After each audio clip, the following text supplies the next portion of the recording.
Ниет. Балақты түріп, екі қолды шынтаққа дейін сыбанып, «Әғузу биллахи минаш шайтанир-ражим, бисмиллахир-рахманир-рахим» деп айтып, дәрет алуға іштей ниет етеді. Қолды жуу.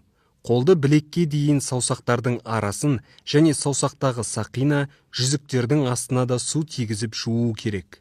Ауызды шаю. Оң қолмен 3 рет су алып, ауыз шайлады. Мұрынды шаю. 3 рет оң қолмен мұрынға су тартылып, сол қолымен сіңбірледі. Бетті жуу.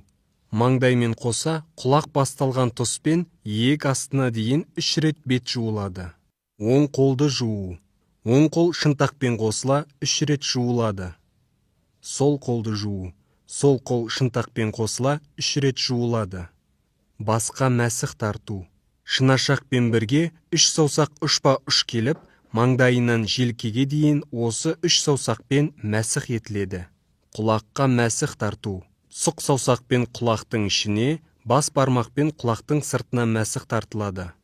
Мойынға мәсіх тарту. Екі қолдың сыртымен мойынға мәсіх тартылады. Аяқты жуу. Оң аяқтан бастап, саусақтарының арасын тобықтарымен бірге 3 мәрте жуылады. Осылайша сол аяқты да жуады. Әсіресе өкше мен тобықтардың жуылуын мұқият қадағалау қажет. Қолды қайта шайып, дәретін тәмамдайды.